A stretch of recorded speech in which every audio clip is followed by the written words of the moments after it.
Donc oui, on est de retour en France, Maroc, Mauritanie, peut-être descendre jusqu'au Sénégal, remonter en Mauritanie et traverser, Algérie, Tunisie.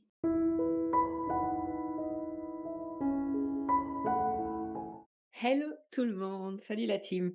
Donc je reviens vers vous, j'ai été un peu absente, j'ai été un peu débordée, je vais vous expliquer tout ça. Donc oui, on est de retour en France, donc on vous a quitté en Grèce en fait, en vous disant qu'on allait prendre le bateau, mais on était dans l'incertitude totale, c'est-à-dire qu'on ne savait pas ce que nous allons faire. En fait, nos plans, ils ont changé 50 millions de fois, donc vous verrez. Donc nous avons pris un bateau à Igoumenista en Grèce pour rejoindre Ancône en Italie. Donc Ancône, pour vous situer, c'est en face de Rome, c'est de l'autre côté de la botte en fait, c'est en face de Rome. Et du coup, on a pris ce bateau qui durait 18 heures. Donc on a eu une formule en fait assez sympa. Donc celui-là, je l'avais réservé à l'avance, le bateau, parce que du coup, je voulais la formule, je te cracra. Je voulais la formule, camping à bord en fait, qui était vachement plus agréable pour Nebel. Elle était pas obligée d'aller soit en chenil, soit dans une cabine. Enfin bon, c'était vachement plus agréable. Elle pouvait rester dans son camion et pour moi aussi qui suis malade, donc c'était pas négligeable. Je vais vous montrer un peu des images de comment ça se passe la formule, camping à bord.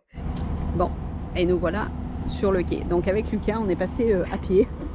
C'est une chose bizarre. C'est un peu comme quand on a fait les frontières Géorgie, Russie, on a passé comme ça. Non, Russie, on était ensemble. Que Géorgie, hein. Et Turquie, non. Ouais, ouais, entre la Géorgie et la Turquie. Et Géorgie, Russie. Mais là, ouais, je sais pas pourquoi, ils nous ont dit les passagers tout seuls et le pilote tout seul. Bon, pour l'instant, c'est désert, on attend notre pilote. Et ça doit être la cohue là-bas. Bon, quand on porte, t'as l'impression d'être sur un parking routier. Il y en a de partout. On est bon, Tété? Juste, parce que regardez, hop, il faut tout. C'est quoi ta blague? Vas-y, explique. Ça passe, hein. Ça aurait pu pas passer, mais c'est passé. Hein. Explique. De toute façon, tout travaille. Le bois, le métal, le fer, le béton, tout travaille. Et du coup, ça vient d'où? Des municipaux. Ah, ok. C'est quand Michel il essaie de passer le portail de l'entrepôt. Donc camping à bord, c'est ça. En fait, on est tous garés, on a tous le droit d'être dans nos véhicules. On est tous collés serrés. Et voilà.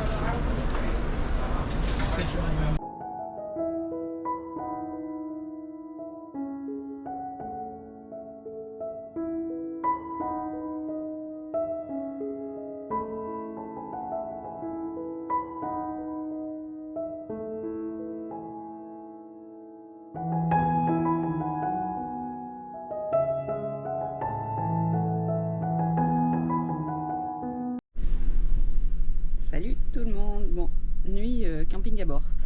Comment vous dire, ça secoue un petit peu, mais bon, pas plus que quand il y a beaucoup de vent.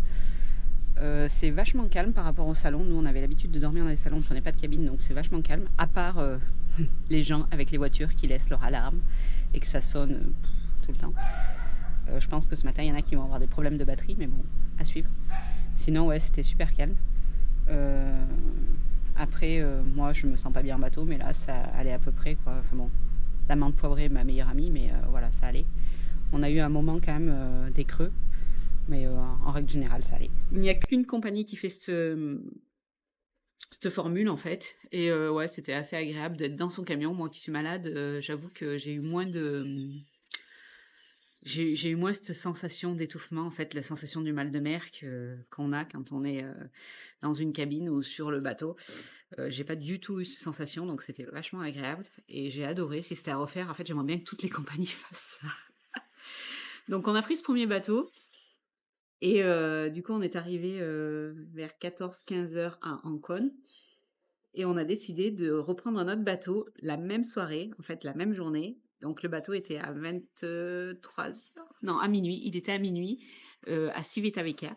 Donc de l'autre côté, en fait, on a traversé côté Rome. Civitavecchia, qui est le grand port juste à côté de Rome, on a traversé. Donc là, on a roulé sans s'arrêter. Il pleuvait à cordes. Enfin bon, on a dit jamais on va y arriver. Il y avait quand même 300 km à faire. 300 km avec Charlie, c'est pas évident. Donc on a réussi le pari. On a réussi le pari, on a repris le bateau le soir et là, on a pris le bateau, en cabine, donc beaucoup plus classique, pour 24 heures. Ce bateau, en fait, il nous emmène à Barcelone, en Espagne. Donc oui, il y a la traversée entre l'Italie et l'Espagne qui est possible. Italie-France, ce n'est pas possible, mais Italie-Espagne, ça dure 24 heures et vous vous arrêtez pendant, 3 heures au moins en Sardaigne, où c'est que là, ils déchargent et rechargent d'autres personnes. Donc cette traversée, bah, elle était un peu hard quand même parce que bon, moi je suis malade, hein, donc dès qu'il y a un peu de remous, je vais vous dire que c'est hard. Mais ouais, c'était, ouais, c'était long. Après, ça fait la même durée que quand on va en Tunisie, donc on l'a déjà fait plein de fois et du coup, Nebel a pu rester avec nous en cabine, ça c'était chouette. Elle a pas eu besoin d'aller au chenil. Hello tout le monde. Bon, là on est au port à Civitavecchia. Donc on n'a pas arrêté en fait, vraiment on n'a pas arrêté. On est sorti du bateau à 15 h et on a le prochain bateau en fait qui était à 300 km de là où on était. Il fallait traverser la côte de l'Italie. Le prochain bateau il est à 23h59, donc on a roulé 300 km en priant pour que tout se passe bien. Forcément le carbu a fait des siennes de nouveau, donc j'espère qu'on va pouvoir remonter après, parce que du coup le carbu il est tout ouvert en fait, c'est très compliqué, il tient plus vissé, enfin bon c'est le bazar. Et là je vais faire le check-in pour mon bateau de cette nuit et demain. Allez, peace.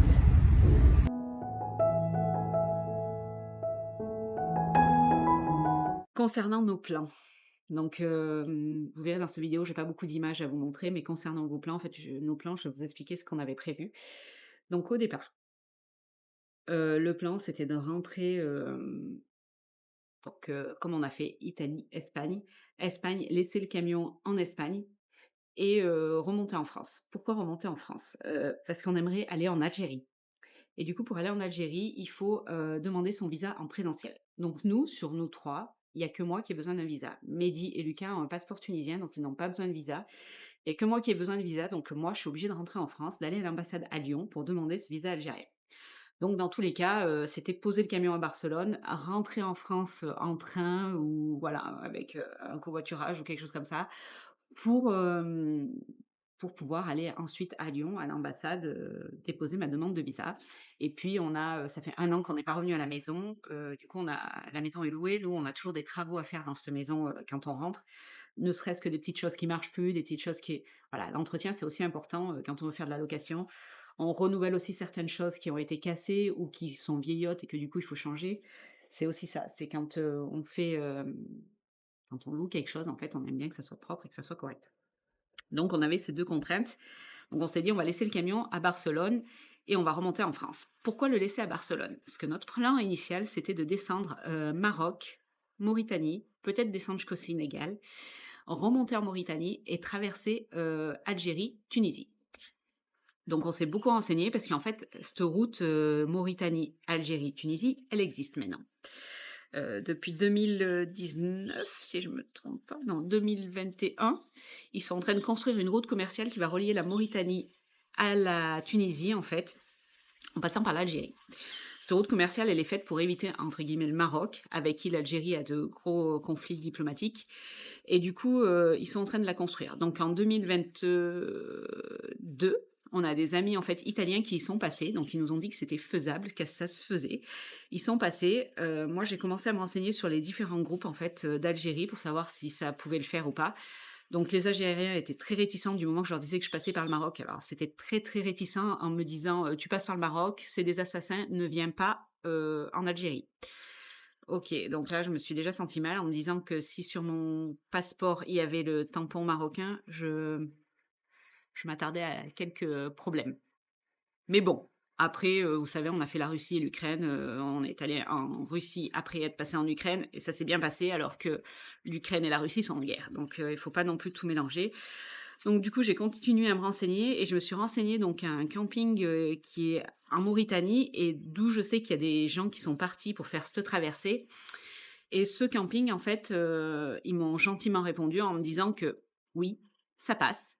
Par contre, il faut au moins avoir 800 kilomètres d'autonomie parce que du coup, pour trouver de l'essence, très compliqué. On se retrouve dans le désert et du coup, il y a Nib. Donc 800 kilomètres d'autonomie, pour nous, c'est compliqué. Charlie, il a à peu près 400 kilomètres d'autonomie, à savoir qu'en off-road, vraiment tout terrain, oui, on est à 350-400 kilomètres. Donc il fallait qu'on transporte 120 litres d'essence, donc ce qui est pour nous impossible au niveau du poids. Après, on passe plus une dune, très clairement. Donc du coup, on s'est résolu à ne pas faire cet itinéraire-là. Donc, qu'allons-nous faire? Aller en Tunisie direct, en fait, c'est pas qu'on veut pas y aller, c'est juste que si on va, en Tunisie cette fin d'année, nous, on reste 1 an en Tunisie et quand on reste 1 an en Tunisie, on paye une taxe à l'année. Si on va fin d'année en Tunisie, on va payer, 2 fois cette taxe. Alors elle est au prorata de combien on reste, je suis d'accord, c'est quand même enquiquinant de payer 2 fois et faire toutes ces démarches administratives qui sont quand même assez pesantes. Donc du coup, on voulait pas trop, aller directement en Tunisie, sinon on aurait fait Italie, Tunisie directement et là, c'était encore plus rapide. Mais voilà. Le plan initial était vraiment, l'Algérie et on s'en est tenu à ça. Donc du coup, avant d'arriver à Barcelone, on a commencé à rechercher en fait du storage ou des gens qui pouvaient nous garder le camion. Alors il y a quelqu'un, le contact d'un contact en fait, très sympa, qui a trouvé quelqu'un, mais il me demandait quand même 500 € pour un mois. Donc 500 € pour un mois, c'est énorme en fait, juste pour laisser le camion. Après, on s'est renseigné sur des storages. J'en ai trouvé un autre à Barcelone qui me demandait 250 €. Donc 250 € plus le prix du train, plus ci, plus là, ça faisait comme si on remontait en France avec le camion. Donc c'est la décision qu'on a choisi de faire. Donc le camion, on l'a remonté à Cavaillon chez Phil. Phil, celui qui nous a aidé en fait, le collègue qui nous a aidé pour le moteur. On l'a remonté chez lui. Chez lui, nous avons nos pièces de TP3 et il y a des choses à changer sur Charlie, comme les amortisseurs, comme des petites pièces en fait que voilà qu'on a chez lui. Et du coup, on est remonté jusque chez lui. Alors, il faut savoir que depuis qu'on est arrivé en Italie avec le camion, le carburateur, le couvercle du carburateur, c'est de nouveau dévissé. Impossible de le revisser. Donc, Mehdi l'a rafistolé avec des Serflex. Donc, depuis ouais, l'Italie, on est avec nos Serflex sur le carburateur. Donc, on a fait 800 km avec nos Serflex. On a réussi à remonter jusqu'à Cavaillon. Et ben, de Cavaillon, moi, je suis remontée en voiture avec mon fils qui est venu me chercher. Il m'a remontée chez lui parce que bah, déjà, j'avais du travail à faire au niveau des réseaux sociaux. Je vais vous expliquer aussi cette partie-là. Et puis, il fallait que je prépare mon dossier pour l'Algérie. Donc, j'ai laissé Mehdi à Cavaillon faire un peu des réparations. Je suis retournée le chercher dans la semaine en voiture. Et on est remontés tous les deux pour aller déposer mon visa algérien à Lyon. Donc, comment ça fonctionne pour déposer votre visa? Donc, en fait, vous remplissez un dossier. Sur ce dossier, vous marquez où c'est que vous allez, qu'est-ce que vous faites. Il faut savoir que ce visa, vous ne pourrez pas l'avoir pour plus d'1 mois. Moi, j'avais demandé 50 jours. Et du coup, quand je suis arrivée à l'ambassade, la fille, elle m'a dit non. Elle m'a dit tu serais mariée à un Algérien, tu pourrais avoir 90 jours. Mais pas mariée à un Algérien, un visa de tourisme classique, c'est juste 30 jours. Donc je lui ai dit OK. Donc après j'ai fait des réservations sur Booking, en fait des réservations d'hôtel en disant que je vais à l'hôtel et que je peux annuler bien sûr parce que vu qu'on est en camping-car, je n'ai jamais stipulé qu'on était en camping-car. Faut savoir qu'une fois que votre visa est octroyé, ça marche comme ça dans plein de pays. Il y a même des gens qui demandent qui achètent des billets d'avion en fait, qui demandent leur visa avec des billets d'avion, qui annulent les billets d'avion. Pour plein de pays en fait, une fois que vous avez le visa, quand vous arrivez à la frontière, bah, ça se passe plus ou moins bien, mais il faut le tenter comme ça. Donc, je l'ai tenté avec les réservations Airbnb. Après, comme je vous explique, on est dans une situation particulière, c'est que sur nous trois, il n'y a que moi qui ai besoin d'un visa. Donc, du coup, Mehdi, lui, est tunisien, va arriver avec un véhicule français. Normalement, ça devrait se faire. Après, il faut savoir que j'ai donné 110 € pour ce visa. Je n'ai pas encore la réponse. J'aurai la réponse que dans une semaine, parce qu'il faut compter 15 jours du moment où c'est que vous le déposez. Une fois que vous payez ce visa, en fait, l'argent que vous avez déposé est perdu. C'est-à-dire que s'il ne vous l'accorde pas, il est perdu. Donc, ben, je tente le tout pour le tout, en sachant que bah, je le tente ce coup-ci, mais que dans le futur, en fait, on pourra quand même aller en Algérie parce que l'objectif est que je demande, en fait, que je demande une carte de séjour tunisienne pendant 2 ans. Et au bout des 2 années de ma carte de séjour tunisienne, j'obtiendrai moi aussi le passeport vert qui me permettra de faire une grosse partie des pays d'Afrique sans visa. Donc ça, c'est plutôt chouette. Et c'est un des objectifs de voyage qu'on a dans le futur. Donc voilà pour cette partie visa algérien. Après, mon retour en France, ben ouais, il a été balayé entre tout ce qui était sponsoring, collaboration, partenariat.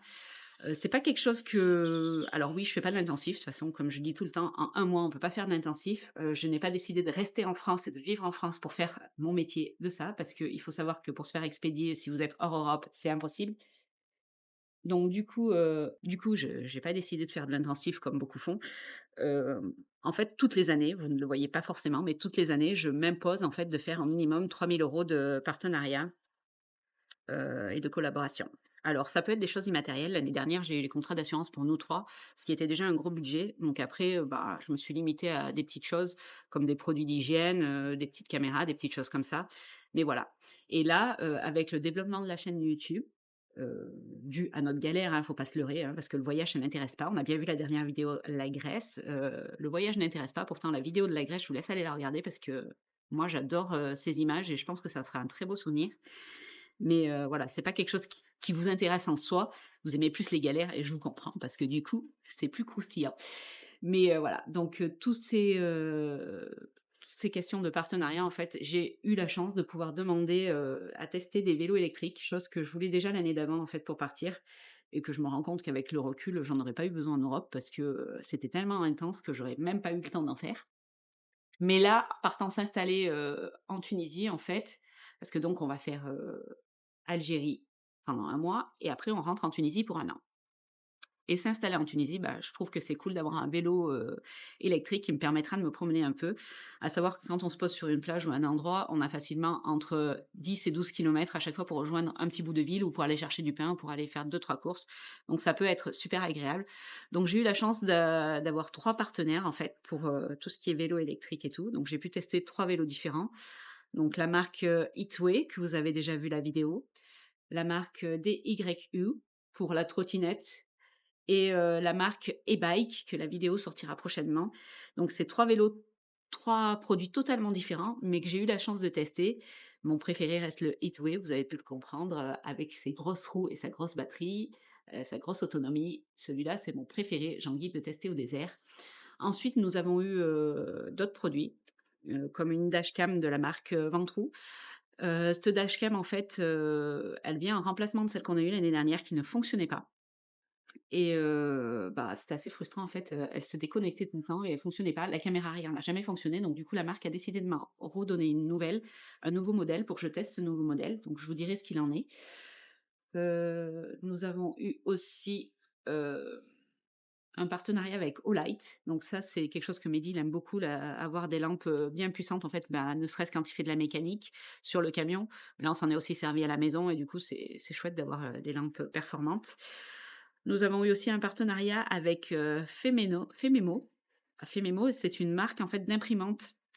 Alors c'est des imprimantes thermiques et ça, c'était quelque chose que je voulais tester depuis le début du voyage parce que pour moi une imprimante, c'est quand même assez important en voyage et elle m'a servi, beaucoup de fois celle que j'ai, mais c'est avec de l'encre et du coup, il faut recharger à chaque fois. Donc là, l'imprimante thermique, il y a pas d'encre et la seule contrainte, c'est le papier, mais bon voilà, on peut pas gagner tout le temps en fait, donc on peut pas avoir tous les avantages et tous les inconvénients. Et autre chose que je voulais tester, donc ça, c'était plus, pour la maison, en fait et que du coup, bah, en fait, on a développé notre idée avec Lucas, on vous en parlera prochainement, mais plus pour la maison, en fait, pour la rendre le chalet de Kélian autonome, c'était les batteries, portables. Alors nous, on était contre ce système-là, surtout en van, en fait, mais bon, on s'est quand même rendu compte que beaucoup de voyageurs l'utilisaient et que ça, les sauvait souvent. Nous, on souhaite pas en mettre une dans le camion, on a assez d'autonomie, tout se passe bien à ce point-là, à ce niveau-là. Par contre, oui, au niveau du chalet, c'était, chouette de pouvoir, tester donc merci à Allpower pour, ces tests et vous verrez prochainement, nous allons avoir de nouvelles batteries et de nouveaux produits à tester et dans des contextes un peu différents. C'est Lucas qui fera le test. Lucas va venir un peu plus en jeu au printemps.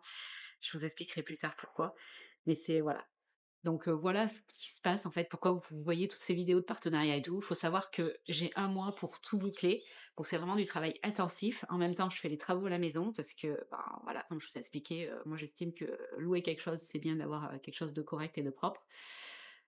Donc oui, c'est assez intense pendant 1 mois et demi en fait, qu'on se pose ici.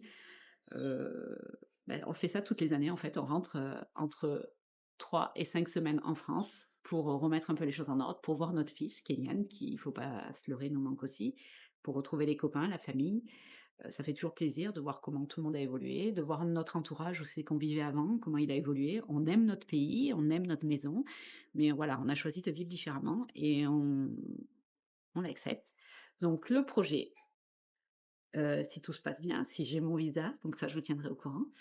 Après, j'ai pas honte de vous dire, je l'ai pas eu. Moi, je pars du principe que, en fait, si on ne tente pas, on peut pas savoir, parce que c'est bien beau d'écouter toujours tout le monde, mais en fait, chacun a sa propre expérience. Et ce que moi, je vous partage aujourd'hui, bah, c'est mon expérience et quelqu'un va aller demander, il va être refusé. Moi, je vais peut-être l'avoir. Mais voilà, donc nous, on est dans une situation particulière où c'est qu'on est 2 sur 3 à ne pas en avoir besoin. Donc c'est encore autre chose. Il faut toujours remettre la situation, bout à bout, en fait, que chaque personne est différente et que chaque situation est différente. Moi, j'ai dit: «Je vais et je tente et je demande». J'ai été aiguillée, par Pascal, en fait, de Au sud de nulle part, qui lui a passé quelque temps en Algérie l'année dernière en camping-car et qui a adoré et c'est vraiment, un projet que j'ai envie de faire donc en 1 mois, on ne fera pas tout visiter, c'est immense l'Algérie, mais c'est se mettre un peu le pied à l'étrier pour les prochaines années où c'est qu'on ira plus explorer parce que j'aurai mon passeport vert et je pourrai le faire. Donc le projet, c'est, là, on finit notre petite pause en France, nos petites collaborations, travaux à la maison, on récupère mon visa, on finit les travaux sur Charlie, on part en bateau direction la Tunisie, on reprend l'Algérie pendant 1 mois et on re-rentre par le désert en Tunisie, pour 1 année. Donc la suite de l'aventure se passera entre l'Algérie et la Tunisie et je vous partagerai tout ça pendant 1 année. Donc voilà, si vous avez des questions, n'hésitez pas. Je suis là pour vous répondre. Je vous remercie aussi pour les podcasts parce que alors, c'est quelque chose que j'avais envie de faire depuis longtemps, que j'osais pas trop et je me rends compte que quand même ça plaît à certains et je regrette pas du tout. Après oui, c'est une autre partie, un autre module de YouTube, je différencie bien les choses. Sur les podcasts, j'aime bien vous partager, plus des expériences de vie que sur, la chaîne YouTube où c'est qu'il y a la vidéo. C'est plus, du ressenti de voyage et plus, du partage, d'expériences, voyage en fait. Donc voilà. Donc voilà, je vous fais de grosses bises et puis je vous dis à très vite, pour de nouvelles aventures. En attendant, vous pouvez voir les tests des produits qu'on utilise. Sachez que c'est des produits qu'on a demandés, qu'on a appréciés, testés. Même si tous ne correspondent pas à nos attentes et ben voilà, c'était intéressant de le faire. Mais voilà et je ne regrette rien. C'était une expérience différente et puis on verra l'année prochaine ce qui nous attend comme produit. Mais voilà, cette année, c'était les vélos électriques. Allez, je vous fais de grosses bises et je vous dis à très vite. Bye bye.